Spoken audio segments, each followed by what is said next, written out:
ఇది Realme 11X mobile. ఈ mobile నేను 2 వీక్స్ నుంచి అయితే యూస్ చేస్తున్నాను నా ప్రైమరీ డివైస్ గా. ఈ వీడియోలో మీరు చూడబోతున్నారు దీని ప్రోస్ కాన్స్, అలాగే ఇది వర్తబుల్ ఆర్ నాట్ అని చెప్పి అండర్ 15,000 రూపీస్ లో. సో ఎటువంటి టైం వేస్ట్ చేయకుండా వీడియోని స్టార్ట్ చేద్దాం. ఈ మొబైల్ ఓవర్ చూసుకున్నట్లయితే ఇన్ హ్యాండ్ ఫీల్ చాలా అయితే బాగుందన్నమాట. చాలా లైటింగ్ వెయిట్ గా అయితే ఉంది. ఈ మొబైల్ వెయిట్ వచ్చేసి 190 గ్రామ్స్ అయితే ఉంది. ఇక డిజైన్ గురించి మాట్లాడుకున్నట్లయితే బ్యాక్ సైడ్ ప్లాస్టిక్ అయితే వస్తుంది అనమాట. కలర్ కూడా చాలా బాగుంది. బ్యాక్ సైడ్ మనకు ఒక గ్రేడియంట్ టైప్ కలర్ అయితే ఉంది అండ్ మధ్య మధ్యలో డాట్స్ కూడా ఉన్నాయన్నమాట. ఇవి చూడడానికి చాలా ఇంట్రెస్టింగ్ అయితే ఉంది. బేసికల్ గా మీరు ఇండోర్ కండిషన్స్ లో యూస్ చేసినప్పుడు ఇవి మేబీ అబ్జర్వ్ చేయకపోవచ్చు, కానీ మీరు ఇన్ కేస్ బయటికి వెళ్ళి సన్ లైట్ లో డైరెక్ట్ గా యూస్ చేసినప్పుడు ఇవైతే మీరు ఈజీగా అబ్జర్వ్ చేయొచ్చు అనమాట. సింపుల్ చెప్పాలంటే ఏదో కొంచెం చెమ్కీలు ఉన్న ఫీలింగ్ అయితే వస్తుంది బ్యాక్ సైడ్ అనేది. కెమెరా కట్ అనేది చాలా బిగ్ అయితే ఇచ్చారు. బ్యాక్ సైడ్ ఓన్లీ 2 కెమెరాస్ ఉన్నాయి అంతే అనమాట. దీనికి ఇంత పెద్ద కెమెరా అయితే ఇచ్చారు. బటన్స్ క్లిక్కీగా ఉన్నాయి అండ్ రెస్పాన్సివ్ రేట్ కూడా చాలా అయితే బాగుంది. స్క్రీన్ కూడా ఇంకా మనకి power button come finger print రెండు కలిపి అయితే ఒక బటన్ అయితే ఇచ్చారనమాట. సో ఓవరాల్ గా డిజైన్ వైజ్ ఓకే. నాకు ఓన్లీ మెయిన్ ప్రాబ్లం అనిపించింది ఈ కెమెరా కట్ అనమాట. చూడడానికి చాలా పెద్దదిగా అయితే ఉంది.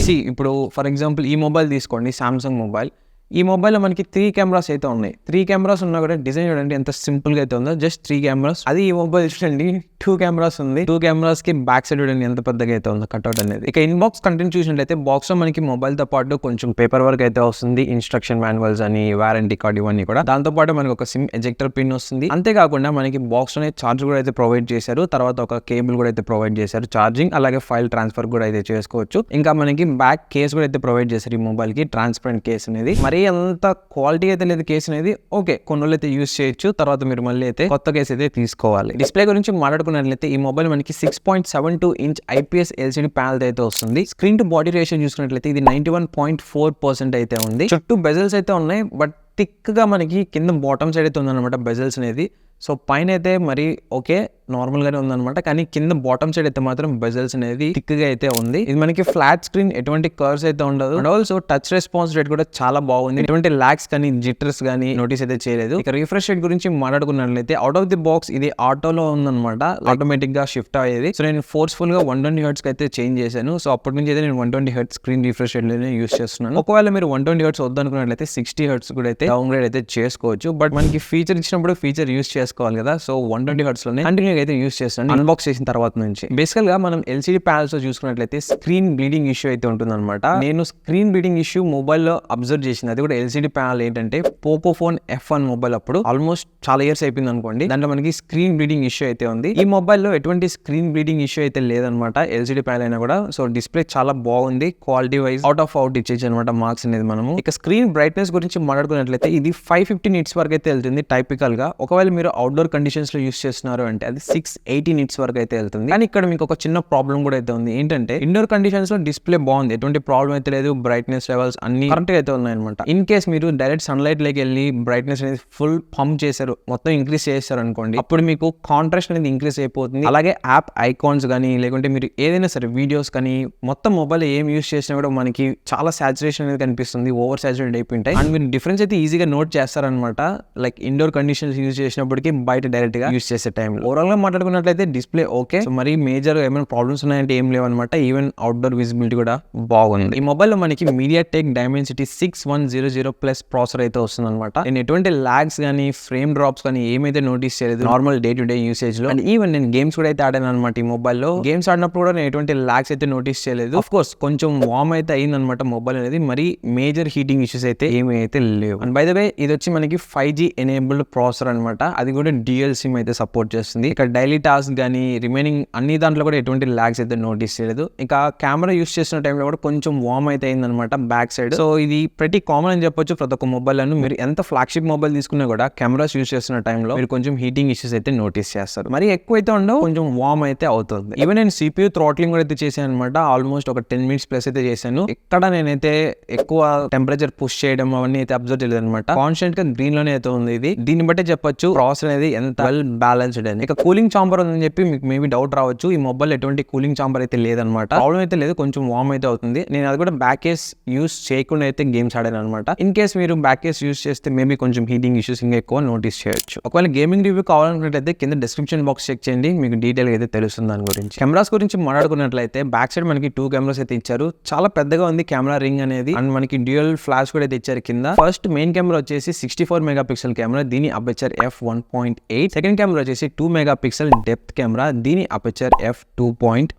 బ్యాక్ సైడ్ కెమెరాస్ లో ఫోటోస్ డే టైమ్ కండిషన్స్ లో చాలా బాగా అయితే వస్తున్నాయి, ఎటువంటి ప్రాబ్లం అయితే లేదు. అండ్ మనకి దీంట్లో ఇంకా చాలా ఫీచర్స్ అయితే ఉన్నాయి అనమాట. కెమెరాలో మీకు ఏ ఎన్హాన్స్మెంట్ ఉంది, హెచ్డిఆర్ కంట్రోల్స్ చేసుకోవచ్చు, అండ్ ఫిల్టర్స్ ఉన్నాయి, డిఫరెంట్ ఆప్షన్స్ అన్ని అయితే ఉన్నాయి అనమాట ఈ ఇన్బిల్ట్ కెమెరా యాప్ లో. ఈవెన్ మీకు కావాలనుకున్నట్లయితే ప్రో వీడియో మోడ్ ఉంది, ప్రో ఫోటో మోడ్ కూడా అయితే ఉందన్నమాట. సో డే టైమ్ కండిషన్స్ లో ఏం ప్రాబ్లం అయితే లేదు. నైట్ టైమ్ కండిషన్స్ లో చాలా స్ట్రగుల్ అయితే అవుతుంది. నైట్ టైమ్ ఫోటోస్ కూడా పెద్దగా అయితే ఎక్స్పెక్ట్ చేయకండి ఈ మొబైల్లో. ఇకపోతే వీడియోస్ గురించి మాట్లాడుకున్నట్లయితే బ్యాక్ సైడ్ మీరు మాక్సిమం 1080p 30 FPS వరకు అయితే రికార్డ్ చేయొచ్చు. 4K ఆప్షన్ అయితే లేదనమాట ఈ మొబైల్లో. అండ్ వీడియో క్వాలిటీ గురించి మాట్లాడుకున్నట్లయితే ఎక్కువ షార్పనింగ్ అయితే అయిపోతుంది అనమాట. అండ్ మీరు ఏదో క్యాజువల్ గా అకేషనల్ గా అప్పుడప్పుడు వీడియోస్ తీసుకుంటారు అంటే ఓకే గానీ, బట్ వీడియోస్ కోసం ఈ మొబైల్ అంటే మాత్రం నేనైతే రికమెండ్ చేయండి. ఈవెన్ మీరు ఫొటోస్ కానీ వీడియోస్ కానీ క్యాప్చర్ చేసిన తర్వాత ఈ మొబైల్ ఉన్న గ్యాలరీ యాప్ లో మీరు కంట్రోల్స్ అయితే చేసుకోవచ్చు అనమాట. లైటింగ్ యాప్ ఏం అవసరం లేకుండా ఎక్స్ట్రా థర్డ్ పార్టీ సోర్స్ అనేది మీరు ఈ యాప్ లోనే, ఈ ఇన్బిల్ట్ గ్యాలరీ యాప్ లోనే ఎడిటింగ్ అనేది చేసుకోవచ్చు. ఇవి ప్రెసెంట్ ఆల్మోస్ట్ అన్ని మొబైల్స్ లో వచ్చేసింది అనుకోండి. ఇప్పుడు లైక్ బేసిక్ స్టఫ్ ఎడిటింగ్ అయితే మాత్రం మీరు ఈజీగా అయితే చేసుకోవచ్చు ఈ మొబైల్ లో. ఇక ఫ్రంట్ కెమెరా వచ్చేసి 8 మెగా పిక్సెల్ కెమెరా, దీని అపర్చర్ f2.1. ఈ కెమెరాతో కూడా మీరు మాక్సిమం 1080p 30 FPS వరకు అయితే వీడియోస్ అనేది రికార్డ్ చేయొచ్చు. దానికి మించి అయితే చేయలేరు అనమాట. వీడియో క్వాలిటీ అంటే చెప్పాను కదా, సేమ్ బ్యాక్ కెమెరా ఎలా అయితే పర్ఫామ్ చేస్తుందో ఫ్రంట్ కెమెరా కూడా సేమ్ అలానే పర్ఫామ్ చేస్తుంది. అండ్ ఫిల్టర్స్ కూడా ఉన్నాయన్నమాట. అండ్ కెమెరా ఫీచర్స్ వైజ్ అంటే యాప్ లో ఉన్న ఫీచర్స్ వైజ్ చాలా బాగున్నాయి ఈ మొబైల్లో, కానీ కెమెరాస్ మాత్రం కొంచెం బిలో యావరేజ్ అని చెప్పొచ్చు అనమాట. సో ఓవరాల్ గా కెమెరా గురించి ఒక షార్ట్ సెంటెన్స్ లో చెప్పాలంటే మాత్రం ఫోటోస్ కి మంచిది, అది కూడా డే టైమ్ కండిషన్స్ లో. ఇక వీడియోస్ కి వస్తే అకేషన్ గా తీసుకుంటాము అంటే ఓకే,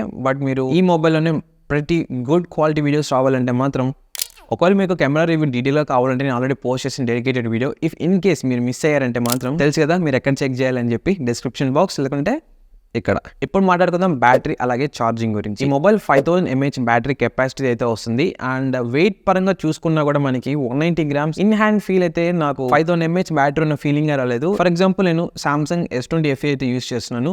ఈ మొబైల్ కంపేర్ చేసుకున్నట్లయితే ఈ మొబైల్ చాలా వెయిట్ గా ఉంటుంది అనమాట. బట్ ఇది 5000 mAh బ్యాటరీ అయితే కాదు, ఇదైతే చాలా లైట్ ఇన్ వెయిట్ గా అయితే ఉంది. సో ఇది ఒక వెల్ బ్యాలెన్స్డ్ మొబైల్ అని చెప్పొచ్చు వెయిట్ డిస్ట్రిబ్యూషన్ లో. ఇక ఛార్జింగ్ పరంగా చూసుకున్నట్లయితే ఇది 33 watts వైర్ ఛార్జింగ్ అయితే సపోర్ట్ చేస్తుంది, ఎటువంటి వైర్లెస్ ఛార్జింగ్ టెక్నాలజీ అయితే లేదు. అండ్ ఇంకొక మంచి విషయం ఏంటంటే మనకి బాక్స్ లోనే ఈ 33 watts ఛార్జర్ కూడా అయితే ప్రొవైడ్ చేస్తారు. మీరు మళ్ళీ సపరేట్ గా బయట కొనాల్సిన అవసరం అయితే లేదు. ఇది మంచి విషయం. 15,000 రూపీస్ ప్రైస్ రేంజ్ లో మనకి కొన్ని మొబైల్స్ ఇలాంటి ఛార్జెస్ అయితే ప్రొవైడ్ చేస్తున్నారు. కొన్ని మొబైల్స్ ఆల్మోస్ట్ లైక్ ఒక 50% అబోవ్ అనుకోండి, ఆ మొబైల్స్ అన్ని కూడా మనకి ఛార్జర్ అయితే ప్రొవైడ్ చేయట్లేదు. ఫోర్స్ఫుల్ గా వాళ్ళు సపరేట్ గా కొనమని అయితే చెప్తున్నారు ఛార్జెస్ అనేది. అడ్వర్టైజ్మెంట్ ప్రకారం ఈ మొబైల్ 1 to 50% జస్ట్ 29 minutes లోనే ఛార్జ్ అవుతుంది అంటున్నారు. నేను టెస్ట్ చేసిన దాని ప్రకారం నాకు అనిపించింది 1 to 50% అనేది ఒక 30 minutes టైం అయితే తీసుకుంది అనమాట. అఫ్ కోర్స్ నేను మధ్య మధ్యలో స్క్రీన్ ఆన్ చేశాను. మేబీ వీళ్ళ వెదర్ కండిషన్స్, వీళ్ళ చుట్టూ ఉన్న కండిషన్స్ బట్టి మేబీ అయి ఉండొచ్చు. ఒక్కొక్క కండిషన్స్ లో ఒక్కొక్కలాగా అయితే ఛార్జ్ అవుతుంది అనమాట. ఇఫ్ ఇన్ కేస్ మీకు ఈ మొబైల్ ఛార్జింగ్ ఎంత అవుతుంది అంటే ఎవ్రీ 5 minutes ఎంత ఛార్జ్ అవుతుందని తెలుసుకోవాలంటే మాత్రం తెలుసు కదా ఏం చేయాలో, డిస్క్రిప్షన్ బాక్స్ లేకుంటే పైన ఐకార్డ్స్ లో చెక్ చేయండి. ఆ వీడియో ఆల్రెడీ పోస్ట్ చేశాను, చెక్ చేయొచ్చు. ఇక బ్యాటరీ బ్యాకప్ గురించి మాట్లాడుకున్నట్లయితే నేను మీడియం యూజర్ అయితే యూస్ చేశాను. అప్పుడప్పుడు కొంచెం హెవీ టాస్క్ కూడా యూస్ చేశాను, అంటే కెమెరా యూస్ చేయడం, మధ్య మధ్యలో గేమ్స్ ఆడడం, అవన్నీ కూడా. నాకైతే మోర్ దెన్ 1 day అయితే వచ్చింది అనమాట ఛార్జింగ్ అనేది. మీరు ఎంత హెవీ యూజర్ అయినా కూడా మీకు 1 day అయితే పక్క అయితే వస్తుంది ఛార్జింగ్ అనేది మొబైల్లో. దీనికి మెయిన్ 2 మేజర్ ఫ్యాక్టర్స్ అనమాట. ఒకటి ప్రాసెసర్ అనేది పెద్దగా బ్యాటరీ అయితే సక్ చేసుకోదనమాట, పవర్ ఎఫిషియెంట్ ప్రాసెసర్ అనమాట. సెకండ్ థింగ్ వచ్చేసి దీని డిస్ప్లే, ఇది LCD ప్యానల్. ఒకవేళ AMOLED స్క్రీన్ అనుకున్నట్లయితే ఇంకొంచెం బ్యాటరీ అనేది ఎక్కువ కన్స్యూమ్ చేస్తుంటుంది. LCD కాబట్టి కొంచెం తక్కువ అయితే బ్యాటరీ అనేది కన్స్యూమ్ చేస్తుంది. ఓవరాల్ గా బ్యాటరీ అలాగే ఛార్జింగ్ పరంగా చెప్పాలంటే మాత్రం 15,000 రూపీస్ లోపల మాత్రం ఇది one of the best thing. ఇప్పుడు మాట్లాడుకుందాం ఈ Realme UI ఎక్స్పీరియన్స్ గురించి.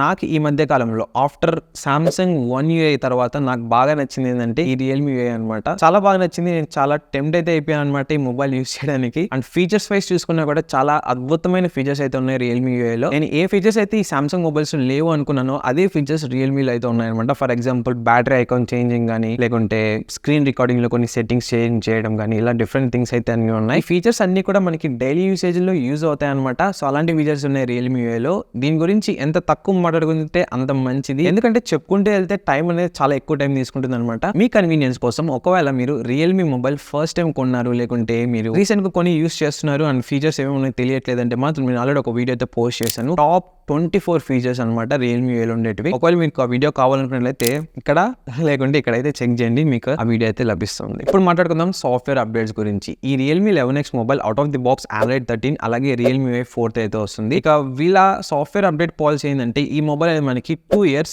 మేజర్ ఆండ్రాయిడ్ అప్డేట్స్ అయితే సపోర్ట్ చేస్తుంది, అలాగే 3 years సెక్యూరిటీ అప్డేట్స్ అయితే సపోర్ట్ చేస్తుంది. అంటే మీకు ఆండ్రాయిడ్ 13 తో అవుట్ ఆఫ్ ది బాక్స్ వచ్చింది కాబట్టి మీరు అప్ టు ఆండ్రాయిడ్ 15 వరకు అయితే ఈ మొబైల్ ఎక్స్పీరియన్స్ చేయొచ్చు అనమాట. అండ్ సెక్యూరిటీ ప్యాచ్ అప్డేట్స్ మనకి 3 years అయితే లభిస్తాయి. సో అప్డేట్ పరంగా ఓకే, ప్రాబ్లం అయితే లేదు. సో యాక్చువల్గా నేనైతే mobile every 1 year or more than 2 years తర్వాత అయితే పక్క అయితే చేంజ్ చేస్తాను. ఇప్పుడు మాట్లాడుకుందాం కొన్ని ఎక్స్ట్రా ఫీచర్స్ ఈ మొబైల్ ఉన్నట్వి. ఫస్ట్ థింగ్ వచ్చేసి 3.5 హెడ్ ఫోన్ జాక్ అయితే ఉంది ఈ మొబైల్లో. యాక్చువల్గా ఈ ప్రైస్ రేంజ్ లో బేసికల్గా 15,000 రూపీస్ లోపల చూసినట్టయితే ఆల్మోస్ట్ అన్ని మొబైల్స్ కి అయితే ఉంటుందన్నమాట. ప్రెజెంట్ ఏమైపోయిందంటే చిన్న చిన్న ఫీచర్స్ ని పెద్ద ఫ్లాగ్షిప్ మొబైల్స్ తీసేయడం వల్ల ఈ mid range below mid range mobiles ఉన్న ఫీచర్స్ ని హైలైట్ చేయడానికి ఈ ఫీచర్స్ ఉన్నాయి అనుకోవచ్చు. ఇకపోతే మనకి దీంట్లో ప్రాపర్ 2+1 కార్డ్ అయితే వస్తుంది. అంటే మీరు ఒకేసారి 2 సిమ్ కార్డ్స్ అలాగే ఒక మెమరీ కార్డ్ 3 అయితే యూస్ చేసుకోవచ్చు అనమాట. ఎస్, మీరు స్టోరేజ్ అనేది కూడా ఎక్స్పాండ్ అయితే చేసుకోవచ్చు ఈ మొబైల్. తర్వాత మీరు వర్చువల్ గా ర్యామ్ కూడా అయితే ఇంక్రీజ్ చేసుకోవచ్చు అప్ టు 8 GB వరకు అనమాట. దీని ఆప్షన్ కూడా మనకి మొబైల్ అయితే ప్రొవైడ్ చేశారు. ఇఫ్ ఇన్ కేస్ ఈ మొబైల్ ఉన్న డిఫాల్ట్ ర్యామ్ కనుక ఎక్కువ ఫిల్ అయిపోయింది అంటే ఇంకా స్పేస్ లేదన్నప్పుడు ఆ వర్చువల్ ర్యామ్ అనేది తీసుకుంటుంది. ఆ వర్చువల్ ర్యామ్ కూడా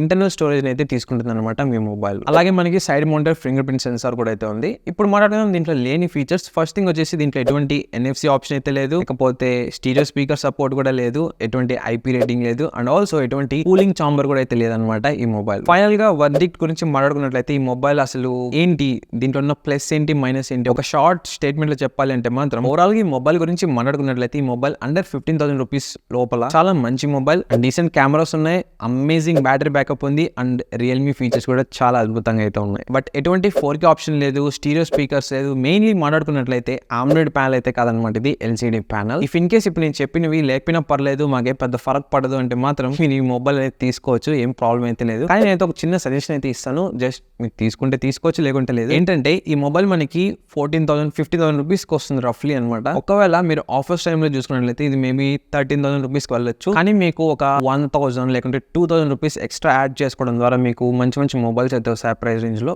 బెస్ట్ ఎగ్జాంపుల్ వచ్చేసి సామ్సంగ్ M34 5G మొబైల్. ఆ మొబైల్ మనకి AMOLED స్క్రీన్ తో వస్తుంది. సామ్సంగ్ One UI లో కూడా మంచి మంచి ఫీచర్స్ అయితే ఉంటాయి రియల్మీ అయితే కంపేర్ చేసుకున్నట్లయితే. బట్ రియల్మీ లోనే కొన్ని ఎక్కువ ఉన్నాయి అనుకోండి. మెయిన్లీ AMOLED స్క్రీన్ మనకి మంచి సాఫ్ట్వేర్ అప్డేట్స్ వస్తాయి, మంచి క్వాలిటీ కూడా బాగుంటుంది అనమాట కెమెరాస్ ది. బట్ కానీ దాంట్లో చార్జర్ అయితే ప్రొవైడ్ చేయలేదు, ఒకటి మీరు నోట్ చేసుకోవాలి. సో అది గైస్ ఓవరాల్ గా ఈ Realme 5G mobile review. So ఈ మొబైల్ గురించి మీరేమనుకుంటున్నారు కింద కామెంట్ చేయండి. ఒకవేళ మీరు యూస్ చేస్తున్నారు అంటే మాత్రం నేను చెప్పిన ప్రాబ్లమ్స్ కాకుండా ఇంకా మీరు ఏమైనా నోటీస్ చేసి ఉంటే కింద కామెంట్ చేయండి, సో దట్ ఈ వీడియో చూసే వాళ్ళకి హెల్ప్ అయితే అవుతుంది. మళ్ళీ ఇంకొక రివ్యూ అయితే మీ ముందుకైతే వస్తాను. అంతవరకు keep watching and keep supporting.